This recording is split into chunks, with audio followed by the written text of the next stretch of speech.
अस्सलामुअलैकुम वरहमतुल्लाहि वबरकातुहू। General information में आपका खैर मक़दम है। आज 25 मई 2025 दिन रविवार यानी बरोज़ एतवार है। आज का मौजू है सैम्पलिंग यानी नमूना साजी, नमूनाकरण। रिसर्च मेथडोलॉजी की दुनिया में तहकीक करने के लिए, प्राइमरी डेटा कलेक्ट करने के लिए जिस टेक्निक का इस्तेमाल किया जाता है उसमें से एक टेक्निक सैम्पलिंग है। सैम्पलिंग को नमूना साजी बोलते हैं। एक नमूना, सैंपल नमूना यानी पूरे पूरे पूरे होल सेक्टर में से थोड़ा सा जुज़्व को ले लेना और जुज़्व के कैरेक्टरिस्टिक से पता करना कि पूरे होल सेक्टर की नौइयत क्या है। मिसाल के तौर पर जैसे चावल को हम लोग पतीले में, बर्तन में उबालते हैं। चावल उबलने के 15 मिनट 20 मिनट के बाद जो चावल बनाने वाले होते हैं उसको चेक करते हैं कि चावल कितना गला। तो हम एक दो चावल को प्रेस करके देख लेते हैं, उससे अंदाज़ा लगा लेते हैं कि पूरा चावल इतना गला होगा। पूरे चावल में अगर हाथ डालेंगे गरम में तो हाथ भी जल सकता है। उसी तरह से सैम्पलिंग जो लिया जाता है वो पॉपुलेशन से अख़ज़ किया जाता है और उसकी भी नौइयत ऐसे ही है। इसीलिए इस टेक्निक का ज़रूरत पड़ता है प्राइमरी डेटा को कलेक्ट करने में। अब ये चीज़ जो है मेथड्स ऑफ सैम्पलिंग, सैम्पलिंग के दो मेथड्स बताए गए हैं। एक रैंडम सैम्पलिंग होता है, दूसरा नॉन रैंडम सैम्पलिंग होता है। एहतिमाली नमूना साजी दूसरा होता है गैर एहतिमाली नमूना साजी। और रैंडम सैम्पलिंग को हम प्रोबेबिलिटी सैम्पलिंग भी कहते हैं और नॉन रैंडम सैम्पलिंग को नॉन प्रोबेबिलिटी सैम्पलिंग भी कहते हैं। प्रोबेबिलिटी सैम्पलिंग इम्कानी नमूना साजी और नॉन प्रोबेबिलिटी सैम्पलिंग को उर्दू में गैर इम्कानी नमूना साजी कहते हैं। ये प्रोबेबिलिटी सैम्पलिंग बाई चांस पर मबनी होता है, यानी बाई चांस पर आधारित होता है, और non probability sampling by choice पर आधारित होता है। प्रोबेबिलिटी सैम्पलिंग का इस्तेमाल या रैंडम सैम्पलिंग का इस्तेमाल क्वांटिटेटिव रिसर्च के लिए किया जाता है और नॉन प्रोबेबिलिटी सैम्पलिंग या नॉन रैंडम सैम्पलिंग का इस्तेमाल क्वालिटेटिव रिसर्च के लिए किया जाता है। क्वांटिटेटिव रिसर्च को उर्दू में मिक़दारी तहक़ीक़ बोलते हैं और क्वालिटेटिव रिसर्च को उर्दू में मियारी तहक़ीक़ बोलते हैं। तो ये दोनों में प्रोबेबिलिटी और नॉन प्रोबेबिलिटी में एक बेसिक डिफरेंस है।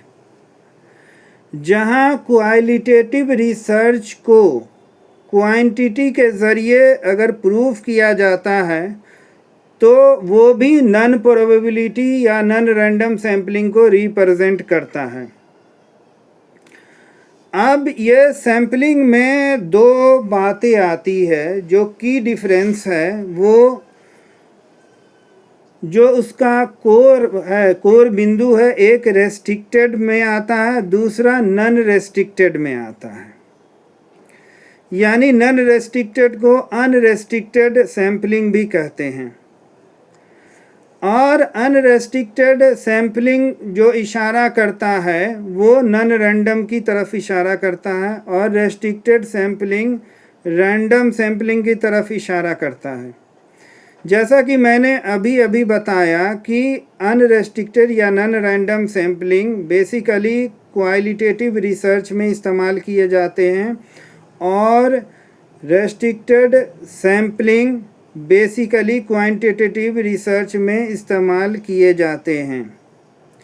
क्वांटिटेटिव रिसर्च में पॉपुलेशन साइज और सैंपल साइज दोनों का एक फिक्स कोरिलेशन होता है, लेकिन क्वालिटेटिव रिसर्च में पॉपुलेशन साइज और सैंपल साइज का कोई रेस्ट्रिक्टेड रिलेशन नहीं होता है। ये दोनों में बुनियादी फ़र्क है। अब अगर हम की फैक्टर की तरफ, की डिफरेंसेस की तरफ अगर हम आकलन करते हैं या देखते हैं या उस पर दृष्टिगोचर करते हैं, तो सिलेक्शन प्रोसेस के हिसाब से जो अंतर दिखता है अनरेस्ट्रिक्टेड में, जिसको नॉन रैंडम में रिप्रेजेंट किया जाता है, वो each element has an equal probability of being selected. यानी कि अगर हम क्लासरूम में गए और हम जानना चाह रहे हैं कि इस क्लासरूम में जो टीचर पढ़ा रहे हैं क्या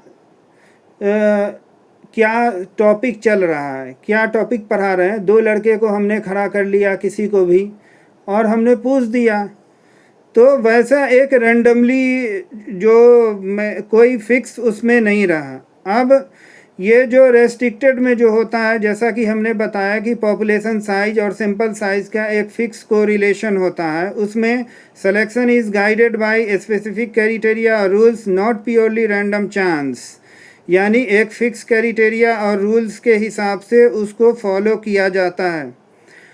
अब जैसे कि हमने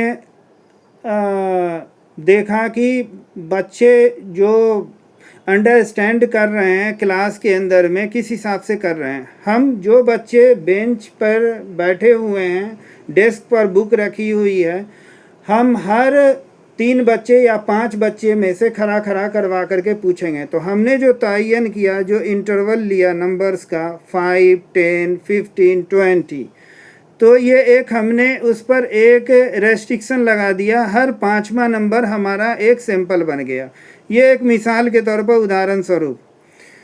अब रेस्ट्रिक्शंस अनरेस्ट्रिक्टेड सैंपल में कोई भी सिलेक्शन क्राइटेरिया का कोई भी रेस्ट्रिक्शन नहीं होता है, और रेस्ट्रिक्टेड सैंपल जो होता है, जिसको रैंडम सैम्पलिंग में रिप्रेजेंट किया जाता है, restrictions are imposed on the selection process, that is stratification system selection. या वो हम स्ट्रेटिफाइड कर देते हैं या एक सिस्टमेटिक कर देते हैं, तो उसके हिसाब से उसमें रिप्रेजेंट हो जाता है। अब फॉर एग्ज़ाम्पल यानी लॉटरी मेथड या टेबल रैंडम नंबर्स। अब जैसे कि जब बच्चे का एज भी सेम हो, मार्क्स भी सेम हो, तो हम क्या करते हैं, वहाँ पे लॉटरी मेथड का इस्तेमाल करते हैं।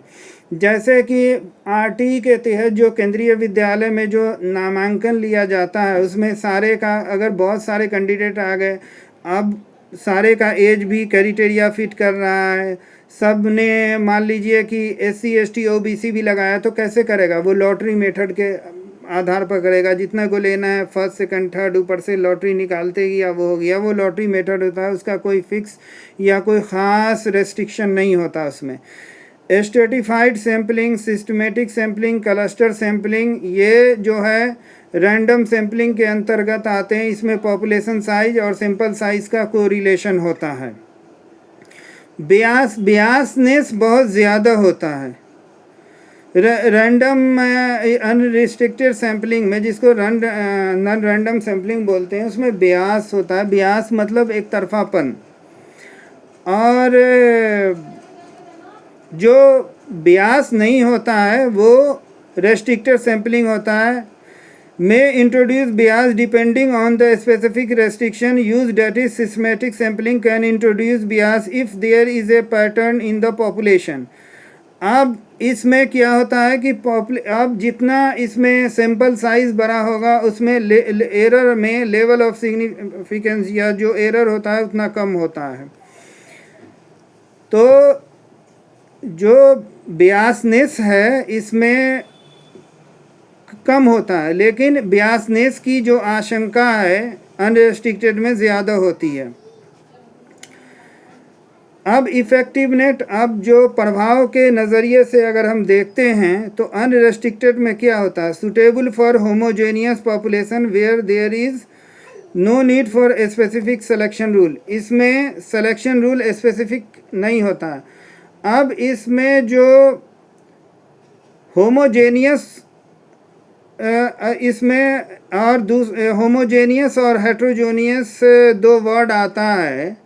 हेट्रोजेनियस जो है वो पॉपुलेशन को रिप्रेजेंट करता है, और होमोजेनियस जो क्लासिफिकेशन हमने पॉपुलेशन किया on the base of gender, on the base of level of income, on the base of age, ये हेट्रोजेनियस यानी क्लासिफिकेशन को रिप्रेजेंट करता है।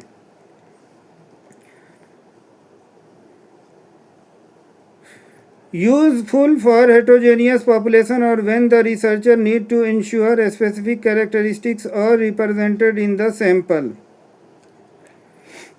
वही जो मैंने बताया कि जो इसमें जो सैंपल साइज और पॉपुलेशन का कोई रिलेशन नहीं होता है, कोई लेना देना नहीं होता है, बस एक पर्पस के हिसाब से हमने इसको कहीं से भी ले लिया, अपना हमारा मकसद पूरा हो गया, ऑब्जेक्टिव पूरा हो गया, ये होता है। तो वो इसमें सूटेबल जो है, ये अनरेस्ट्रिक्टेड सैम्पलिंग में होमोजेनियस के लिए ये सूटेबल है, और जो रेस्ट्रिक्टेड सैम्पलिंग है उसमें हेट्रोजेनियस के लिए सूटेबल है। तो मोटा मोटी हम ये समझ लें कि इसमें जिसमें हम रूल लगाते हैं, एक फ़िक्स रूल लगाते हैं, वो रेस्ट्रिक्टेड सैम्पलिंग के दायरे में आता है।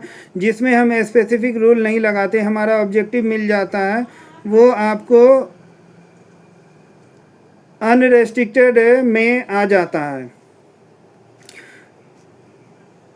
अब कंक्लूज़न के तौर पर, निष्कर्ष के तौर पर हम ये कह सकते हैं कि unrestricted sampling provide an equal chance for all elements, while restricted sampling involves selecting elements based on certain rules or certain which can be beneficial for a certain goals। अब जो गोल की प्राप्ति है, जो उद्देश्य की प्राप्ति है, उसके लिए अनरेस्ट्रिक्टेड सैम्पलिंग में सारे एलिमेंट्स को इक्वल चांस मिलता है, लेकिन रेस्ट्रिक्टेड सैम्पलिंग में सारे को इक्वल चांस नहीं मिलता। जैसे कि हमने शुरू में बताया कि क्लासरूम में जो बच्चे, हम हर 5वां बच्चा को ही हम उठाएंगे, तो वो 5वां बच्चा ही हमारा वो सैंपल साइज रहेगा, 10वां रहेगा, 15वां, यानी 5-5 के अंतराल पर। लेकिन ऐसे हम रैंडमली किसी को उठा दे, बीच में से एक उठा दे, पीछे से एक उठा दे, तो उसमें कोई फिक्स नंबर भी हमने तय नहीं किया, कोई रेस्ट्रिक्शन नहीं लगाया। तो यानी कि रेस्ट्रिक्टेड अनरेस्ट्रिक्टेड सैम्पलिंग में बुनियादी फ़र्क ये है। अब हम आगे की वीडियो में जानेंगे कि सैम्पलिंग के कितने प्रकार होते हैं, कितने टाइप्स होते हैं। अभी हमने इसको शॉर्ट में बता दिया है। अगर आपका कोई क्वेश्चन हो, क्वेरी हो, तो आप हमें मेल कर सकते हैं mdnazrulhuda@hotmail.com पे। और अगर आपको मैंने टूटी फूटी ज़ुबान में साधारण भाषा में बताने की कोशिश की है, अगर आपको हमारी वीडियो अच्छी लगी तो उसको सब्सक्राइब कीजिए, शेयर कीजिए, बेल आइकन को प्रेस कीजिए, लाइक कीजिए। शुक्रिया। जय हिंद।